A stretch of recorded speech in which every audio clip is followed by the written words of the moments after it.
All right, so this video is for a YouTuber who, I don't know if you guys know this, but there wouldn't be a Make My 99 without this particular YouTuber. Because what happened was, I was making mixes for various people. Sorry, I'm bumping into it. I was making mixes for various people. Well, I guess when I walk around too. Sorry. And nobody was really noticing it. And like I got one video that had like 4,000 views. But I wanted kind of like the person I was remixing to notice it, right? So, it got kind of frustrating. I was just about to give up. But I happened to have been interacting with this person. And I thought, just give it one more try, And so I did, and I made a mix for her, and she thought it was great and shared it. And it's not like I got a million views from that, but what happened was it made me realize that, like, this can work. People do like it, We're having a Corona. So, anyway, I had mentioned to her that I was going to show her this book, like, via a video. And I was thinking, like, what a great idea to do this in honor of her 10-year, milestone of being on YouTube. And she's been at it. She's been at it for a minute, She's been doing a lot of videos for a long time on a lot of topics.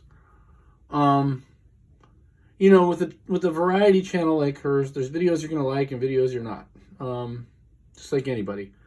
But some channels are just niche channels. But anyway, I was going to say that without Maiden Liberty, there really wouldn't be my channel as you know it. It would have been very different if it even existed. Number one. Number two, I have no suspicion that she's part of the fucking bullshit of the freaking fake accounts. And, like, how do I get trolled that much when I'm not even that big? I don't understand that. But I know she's not in on that, and I don't even have to ask. So, this one's for you, Maiden. I'm going to tell you a story about this book and some neat stuff. This is the ticket stub, probably can't read it, from my very first Iron Maiden concert. It was probably either before you were born or just after. I don't know your exact birth year. I'm not asking. I'm just saying the age difference I've gathered.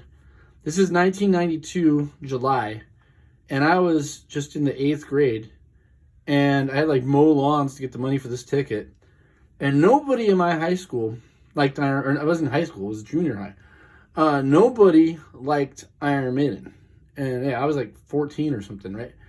And it was kind of just old enough to go to a metal concert, but it was kind of stretching it. Like, my parents were kind of nervous about that, but I got my way. I usually do. And so, anyway, no one in the school wanted to go with me except for this one guy who liked Van Halen.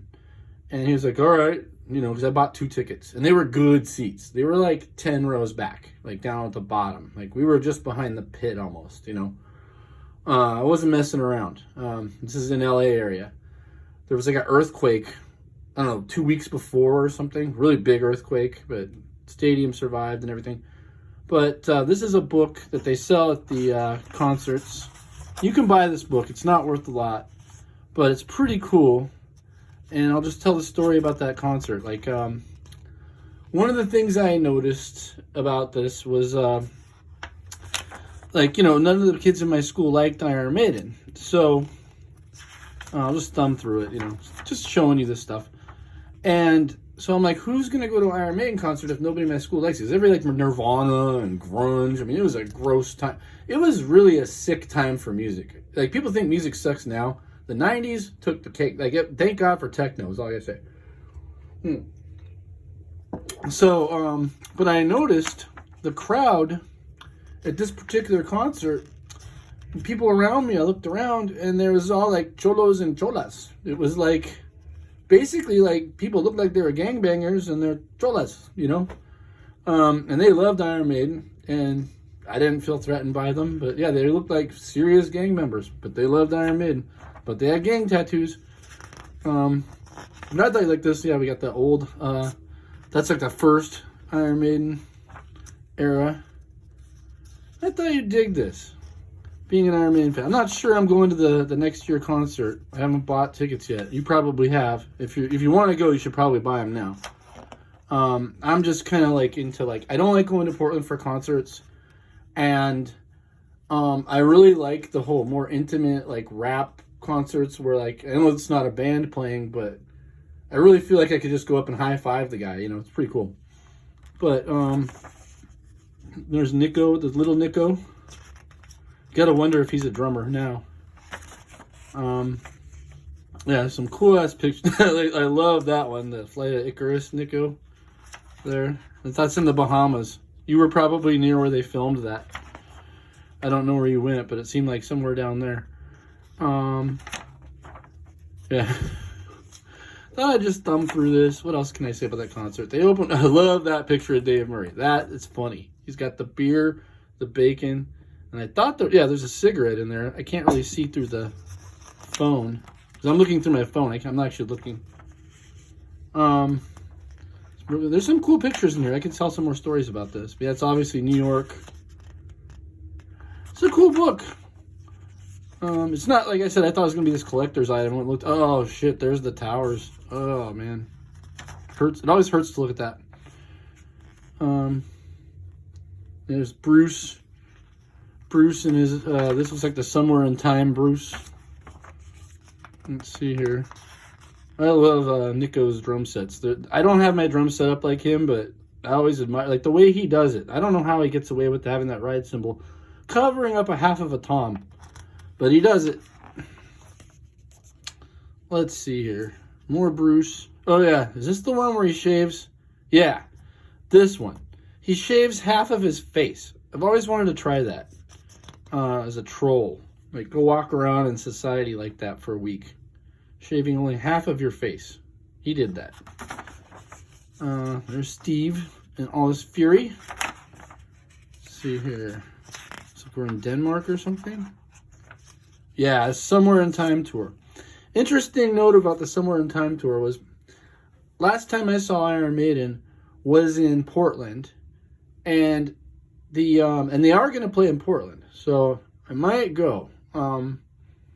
You know, because like we think the same way about their touring and stuff. But the only other time they played in Portland before 2019 was 1986, and that's another thing I want to tell you is that the irony that I'm making a video. Sorry, keep bumping into this thing. The irony that I'm making a video for somebody who's like. This is probably like born when I went to my first Iron Maiden concert. When I went to, how do I say this? Before I went to the Fear of the Dark tour, I thought Iron Maiden was over. Like I thought I missed it all, and I was like 14, and I'm like I missed it all. It all happened in the 80s. This is ironic because this is that boat in the back. This is Long Beach, California. I've spent a lot of time there. That's the Queen Mary. My little brother actually worked on that boat. It's like a restaurant. It's like it doesn't go out to sea anymore. It's like a restaurant and hotel. It's considered haunted. Yeah, pretty neat. And that's a cool picture of them. And this is that picture is probably when they made Live After Death. Probably. That's like 85. So that's a pretty cool book. Thumb through it a little more. And of course, Samurai Bruce. Yeah, there's this what is it? Sorry, Power Slave Tour. Hammersmith. Yeah, that's like I think that's like their favorite place to play.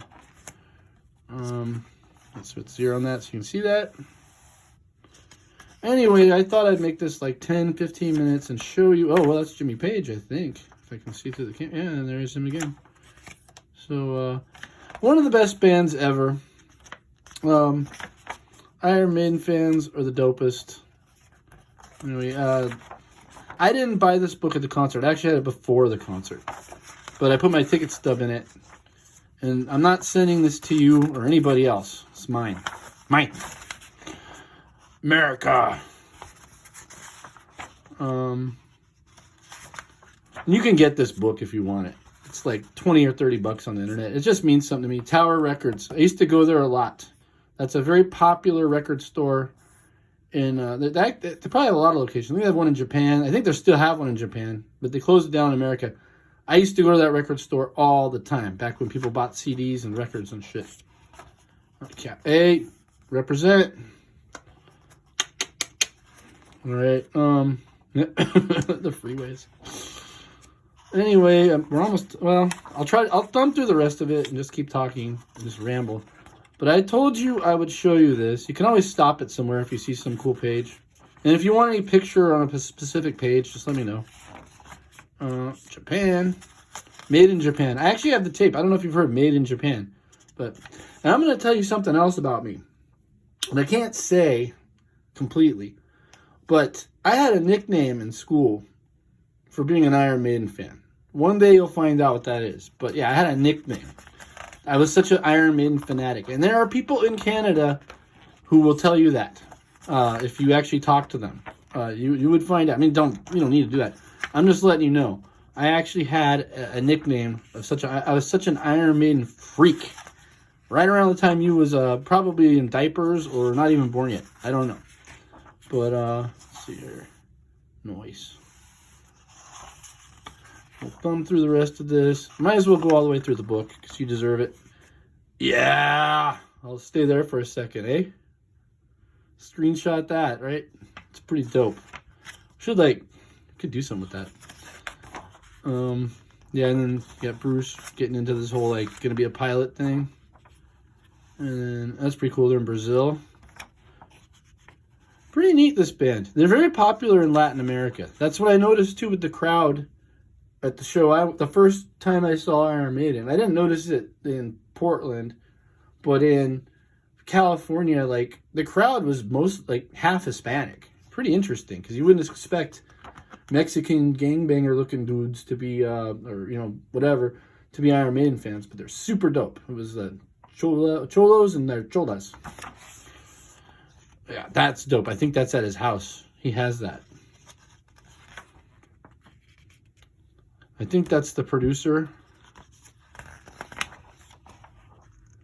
And so I thought, oh, there we go. No, that's not autographed, but that would be fucking dope if it was. But anyway, I thought I'd show you that. Happy YouTube birthday, and you have a good one. And what do you say? Peace out, or what do you say? Metal up the... I'm not saying that. Metal is good. How about that? We like metal. We like Iron Maiden. So, yeah.